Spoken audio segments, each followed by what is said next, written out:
This is otherwise known as the Anti-Violence Against Women and Their Children Act of 2004. 1. RA 7277.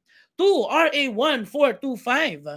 3. RA 9262. Or 4. RA 7016. Ayan, no?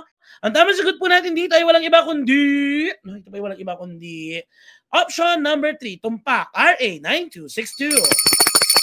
Coach, naku sir, may nahihirapan talaga ako sa mga batas na yan. Paano kaya sila i-memorize?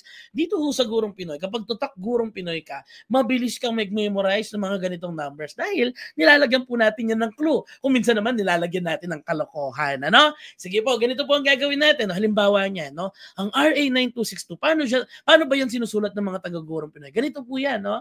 RA 92, ayan.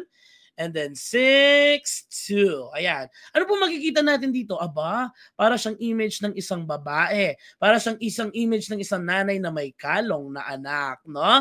So yun, makikita natin. Violence against women and children.